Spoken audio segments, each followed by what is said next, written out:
con Martín Lustó. Martín, buenas noches, ¿cómo estás? ¿Qué tal? Buenas noches, ¿cómo están? 7% de inflación, 7,4 el mes pasado. Dicen mínimo 6 en septiembre. ¿Se puede vivir así? Bueno, ya entramos en otro régimen de inflación muy distinto del que teníamos cuando teníamos 3%. Es un desquicio a la hora de las decisiones cotidianas. Si cualquier cosa que uno tenga que hacer fuera de lo habitual, ya no sabe cuánto va a costar. Y en lo habitual tampoco, ¿no? Uno va a hacer una compra semi-cotidiana y se sorprende por los precios. Y si uno tiene 10.000 pesos ahorrados, el mes siguiente esos 10.000 pesos tienen capacidad de compra 9.300. Quiere decir que o perdió 1 litro de aceite, o perdió 1 kilo de yerba y 1 kilo de azúcar. Eso es lo que está pasando. Entonces, no solamente la plata alcanza cada vez para menos, el salario de bolsillo. El salario de bolsillo que uno tiene al mes siguiente está valiendo 7% menos. Puede comprar 7% menos de cosas. Eso es lo que está pasando. Sino que además ocurre con los ahorros, porque no hay ningún lugar donde ahorrar con estos niveles de inflación y con tasas de interés que siguen siendo negativas. Entonces, esto es lo que está pasando y desordena la vida cotidiana. ¿A quién le desordena la vida cotidiana? Bueno, piensa en un empresario pyme. El empresario pyme no sabe a quién le va a comprar, cómo le va a comprar, a qué precio le va a comprar, con lo cual no sabe a qué precio tiene que vender, cuándo va a vender, cómo va a vender. A las familias les pasa exactamente lo mismo. Y la gente va al almacén a cualquier lado y no sabe lo que está pagando, si está bien o está mal lo que está pagando. Bueno, nadie sabe si está bien o está mal lo que está pagando. Ustedes decían, vale para el changuito de supermercado, pero vale para todo. No se sabe cuánto uno está pagando bien o mal, y eso lo que hace es, en la economía, es asignar permanentemente mal los recursos. Impacta mucho en el crecimiento, ni que hablar en los sectores más desaventajados. Un 1% de pérdida del poder adquisitivo por la inflación. Es decir, cuando los argentinos en promedio perdemos 1% de poder adquisitivo, hay 135.000 pobres nuevos.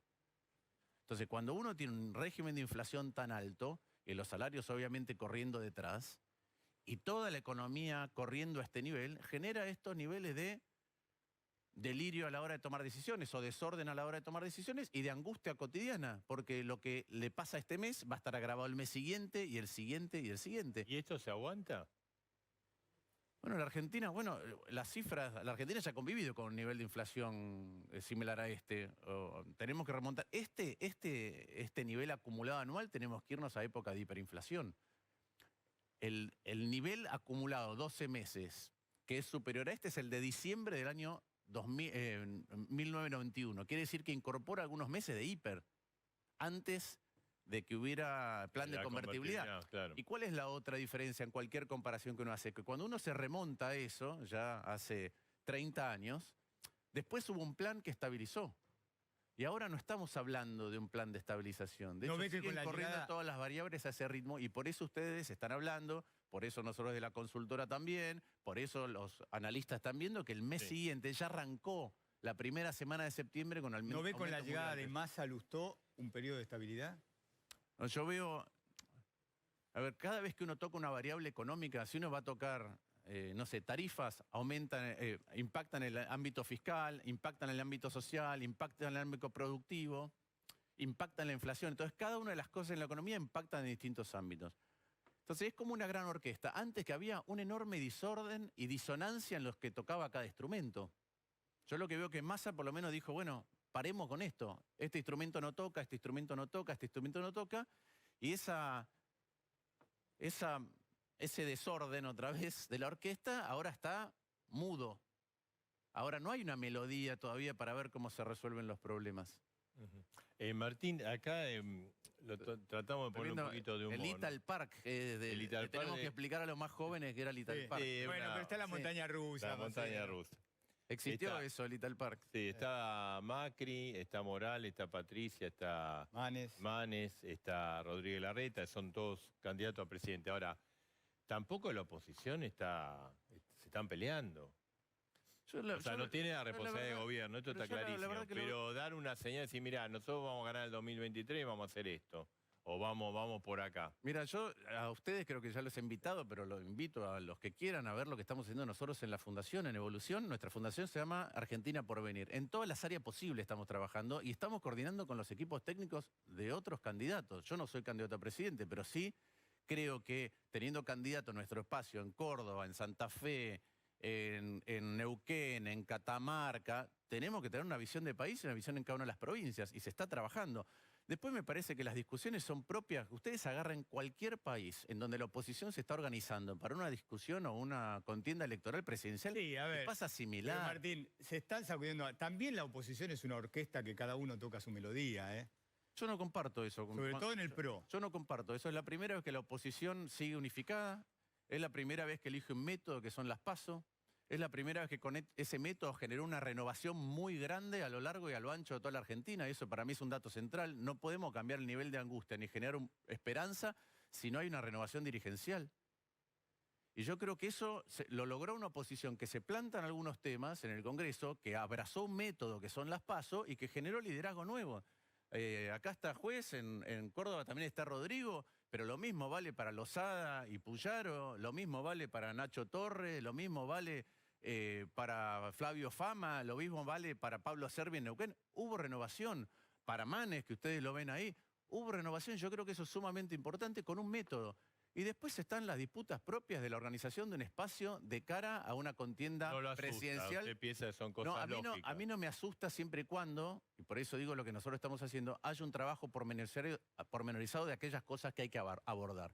Porque yo veo la inflación. No podemos. La verdad que Argentina lo que tiene es un desorden en lo que hace su Estado. Independientemente de si tiene déficit o no, lo hace de manera improductiva. Nosotros tenemos un Estado que es el doble de grande, pero no resuelve, por ejemplo, el problema social. Tenemos un Estado que tiene un juicio laboral cada 52 empleados o cada 3 empresas por año en la Argentina, pero tiene 3,5, 4 de cada 10 trabajadores en la informalidad. Hoy el presidente habló de un Estado tonto. Bueno, los trenes en la Argentina, el tren Buenos Aires-Tucumán, corre a 36 kilómetros por hora. Y los trenes cubren el 3% de su costo, los trenes, el 3% de su costo. Y el presidente sigue inaugurando tramos. Veo en educación, no sé, en educación, el 16% de los chicos en secundario, el 16% termina en tiempo con los contenidos que tiene que aprender de lengua y matemática. Tenemos el 25% de los juzgados vacantes en la Argentina y tardamos 1.300 días en nombrar un juez. 1.300 días en promedio. ¿Ese es un Estado tonto o somos todos tontos? Claro. Martín, ¿usted piensa que habría que aplicar un plan tipo de shock? No digo shock de ajuste, tipo lo que fue el plan austral, el plan para parar la inflación inercial, el plan de convertibilidad. Yo creo que la inflación inercial se para con muchas cosas, pero una es dando señales donde uno quiere caminar. Entonces yo no estoy de acuerdo con las medidas de shock impuestas súbitamente y por un voto, porque creo que eso se revierte después o no es sustentable políticamente.